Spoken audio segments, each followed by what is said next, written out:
എല്ലാവർക്കും നമസ്കാരം. പ്രതികരണ വേദിയിലേക്ക് ഏവർക്കും സ്വാഗതം.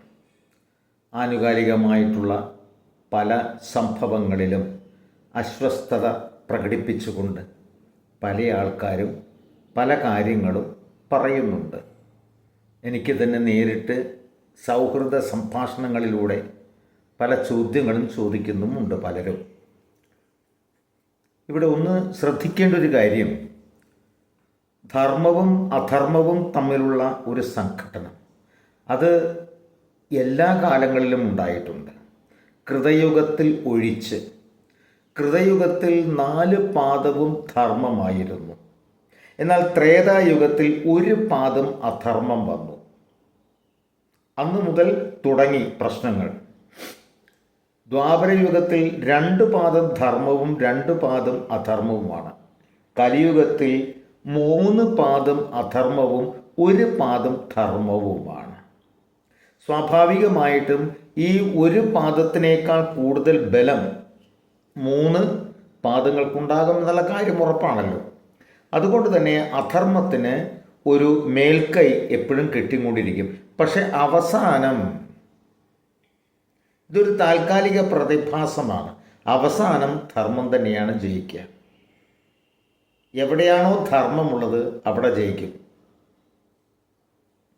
ഇതാണ് സത്യം. അപ്പോൾ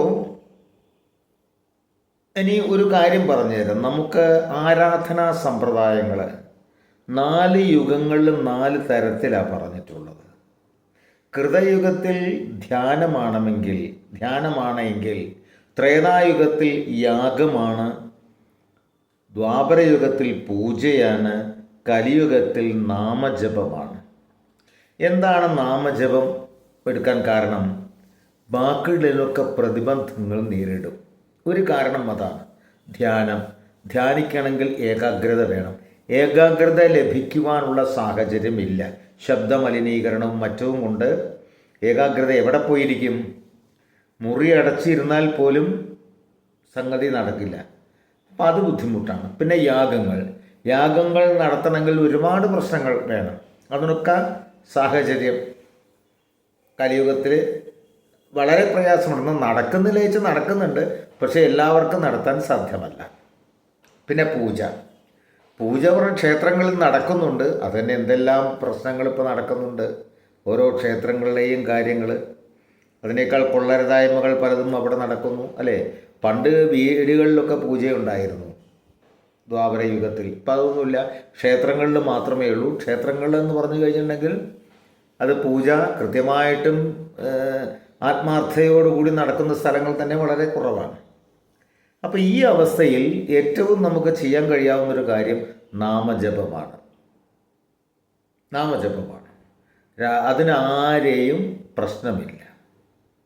രാവിലെ ബ്രാഹ്മമുഹൂർത്തത്തിൽ എഴുന്നേറ്റ് കുളി കഴിഞ്ഞ് നാമം ജപിക്കുക.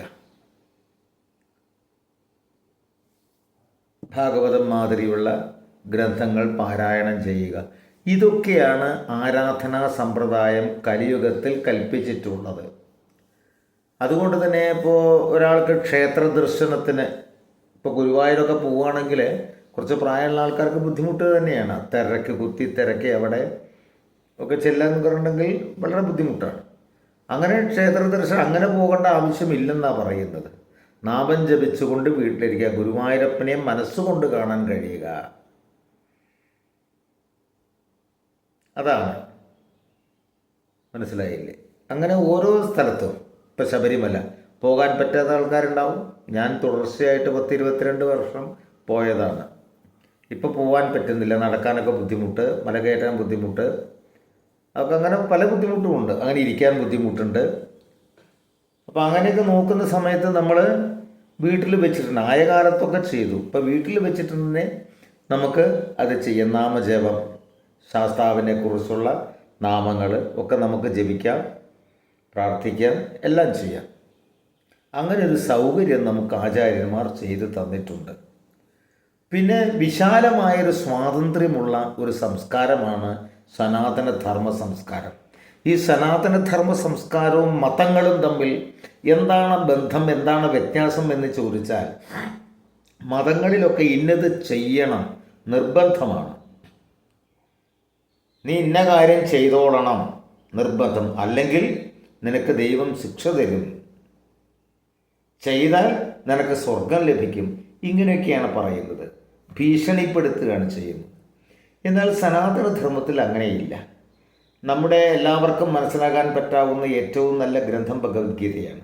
വേദങ്ങളോ ഉപനിഷത്തുക്കളോ സാധാരണക്കാരന് പെട്ടെന്ന് മനസ്സിലാക്കാൻ കഴിയില്ല. എന്നാൽ പെട്ടെന്ന് മനസ്സിലാക്കാനും ഒരാൾക്ക് ക്ലാസ് എടുത്തു കൊടുക്കാനും കുറച്ചൊരു കഴിവുള്ള ആൾക്കാർക്ക് പറ്റുന്നൊരു സാധനമാണ് ഗീത. ആ ഗീതയിൽ പറയുന്ന എല്ലാ കാര്യങ്ങളും ആധ്യാത്മികമായും ഭൗതികമായിട്ട് എല്ലാ കാര്യങ്ങളും പറഞ്ഞു കൊടുത്തതിന് ശേഷം പിന്നെന്താ കൃഷ്ണൻ പറഞ്ഞത് അർജുനനോട്? നീ ഇത് മനനം ചെയ്യുക, ചോദ്യം ചെയ്യുക, ഉള്ളിലിട്ടിട്ട് അതിനെപ്പറ്റി തിരിച്ചു മറിച്ച് അതിനെപ്പറ്റി ചിന്തിക്കുക, എന്നിട്ട് യുക്തമായൊരു തീരുമാനം നീ എടുക്കുക എന്നാണ് പറഞ്ഞത്. എന്ന് വെച്ചാൽ തത്വമസി, നീയും അത് തന്നെയാണ് എന്ന ഭാവം അവിടെ പ്രകടിപ്പിക്കുകയാണ് ഭഗവാൻ ചെയ്യുന്നത്. നീയും നിൻ്റെ ഉള്ളിലുള്ളതും അതേ ചൈതന്യം തന്നെ. അപ്പം ഞാൻ പറഞ്ഞ കാര്യത്തെ മനസ്സുകൊണ്ട് ചിന്തിച്ച് യുക്തമായി തീരുമാനമെടുക്കാൻ നിനക്ക് കഴിയും, അത് നീ ചെയ്യ് എന്നാണ് പറഞ്ഞത്. സ്വാതന്ത്ര്യം നൽകിയിരിക്കുന്നു. അതുകൊണ്ട് തന്നെ നമ്മുടെ ഇടയിൽ പലതരത്തിലുള്ള വ്യത്യസ്തമായ ആരാധനാ സമ്പ്രദായങ്ങളും ഒക്കെ വന്ന് ഇതുകൊണ്ടാണ്. കാരണം ഓരോരുത്തർക്കും സ്വാതന്ത്ര്യമുണ്ട്. കാരണം എല്ലായിടത്തും നിറഞ്ഞു നിൽക്കുന്ന ചൈതന്യം ആ ഒന്ന് തന്നെ, അതല്ലാതെ മറ്റൊന്നുമില്ല. അതാണ് ഭാരതീയ സനാതന ധർമ്മ വിശ്വാസം. ഇപ്പം എല്ലായിടത്തും ഒന്ന് തന്നെ എന്ന് പറഞ്ഞാൽ പിന്നെ എവിടെ പ്രാർത്ഥിച്ചാൽ എന്താണ്? മനസ്സിലായില്ലേ? ആരെ പ്രാർത്ഥിച്ചാൽ എന്താണ്? എല്ലാം. ഇത് ഈ നാറാണത്ത് ഭ്രാന്തൻ്റെ ഒരു കഥയിൽ പറയുന്നുണ്ട്.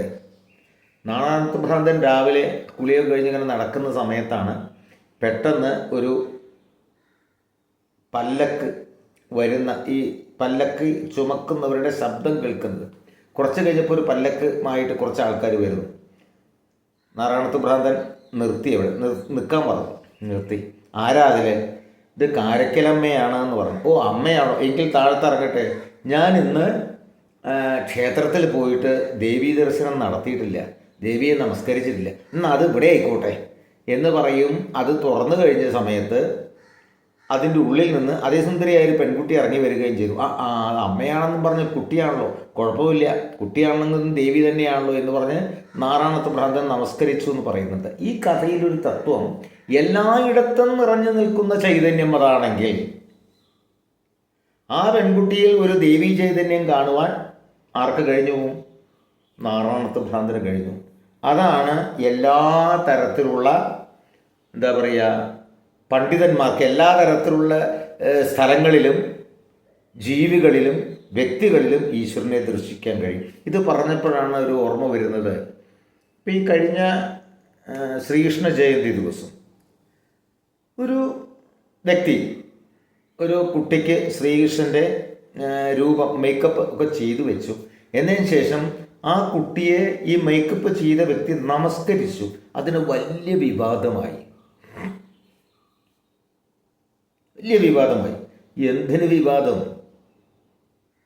ഞാൻ മേക്കപ്പ് ചെയ്തൊരു കുട്ടിയെ എൻ്റെ മനസ്സിലുള്ള കൃഷ്ണസങ്കല്പം ഞാൻ ആക്കി കഴിഞ്ഞാൽ പിന്നെ എനിക്ക് ചെയ്യാനുള്ളത് നമസ്കരിക്കുക തന്നെയാണ്. അവിടെ കുട്ടിയെയും വ്യക്തിയല്ല കാണുന്നത്, അവിടെ ഞാൻ കാണുന്നത് ഭഗവാനെയാണ് കാണുന്നത്. അത് ശ്രേഷ്ഠമായൊരു ചിന്താഗതിയാണ്. ആ ഭഗവാൻ എങ്ങനെ വന്നു? ഇയാളിൽ നിന്നാണ് പുറത്തു വന്നത്, ഇയാളുടെ ഉള്ളിൽ നിന്നാണ്. ഇയാളുടെ ഉള്ളിലാണല്ലോ ഉള്ളത് ആ സങ്കല്പം. ആ സങ്കല്പത്തിനനുസരിച്ചാണ് അവിടെ മേക്കപ്പൊക്കെ ചെയ്ത് ശരിയാക്കിയത്. അപ്പോൾ ഇങ്ങേര് തന്നെയാണ് ആ കുട്ടിയെ സാധാരണ കുട്ടിയല്ലാതെ ഭഗവാന്റെ രൂപത്തിലാക്കിയത്. അതിൽ നമസ്കരിച്ചു പറഞ്ഞാൽ തന്നെ തൻ്റെ കഴിവിനെ തന്നെ താൻ നമസ്കരിക്കുന്നതിന് തുല്യമാണ്. ഇതൊന്നും മനസ്സിലാക്കാതെ ഓരോരുത്തരും തോന്നിയത് വിളിച്ച് പറയും. അതൊന്നും ശ്രദ്ധിക്കേണ്ട ആവശ്യമില്ല.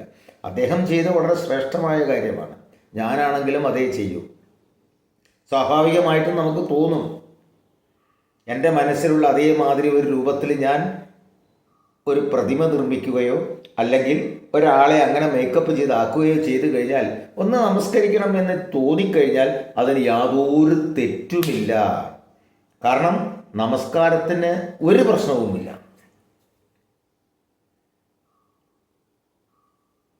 പിന്നെയുണ്ട് ചില മാനദണ്ഡങ്ങളുണ്ട് നമസ്കരിക്കാൻ എന്ന് മാത്രം. കാരണം ഇത് രൂപമാക്കിയതിന് ശേഷം, അതേ സമയത്ത് പ്രായമുള്ള ഒരു വ്യക്തി, വളരെ പ്രായമുള്ള ഒരാൾ ഒരു കുട്ടിയെ നമസ്കരിക്കുക എന്ന് പറഞ്ഞെങ്കിൽ അതിന് ആധാരം വേണം. ഒന്നുകിൽ ശങ്കരാചാര്യരെ പോലെ ജ്ഞാനിയായിരിക്കണം, തന്നേക്കാൾ എന്തും കൂടുതലുണ്ടായിരിക്കണം. അതാണ് നമസ്കാര വിധി. സ്ത്രീകളെ നമസ്കരിക്കാൻ ഇതൊന്നും നോക്കേണ്ട ആവശ്യമില്ല.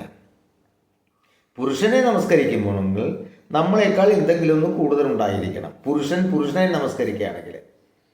അപ്പോൾ ഉണ്ടല്ലോ ഇവിടെ ഈ കുട്ടിയിൽ ഭഗവാന്റെ ഒരു സങ്കല്പം ഇങ്ങേര് കണ്ടു. ഇങ്ങേരെ സംബന്ധിച്ചിടത്തോളം, ഈ മേക്കപ്പ് ചെയ്ത വ്യക്തിയെ സംബന്ധിച്ചിടത്തോളം തന്നേക്കാൾ ഉയർന്ന, തനിക്ക് ഇഷ്ടപ്പെട്ട ഒരു സംഭവമായിട്ട് അത് മാറി നമസ്കരിച്ചു. അതിനൊരു കുഴപ്പവുമില്ല.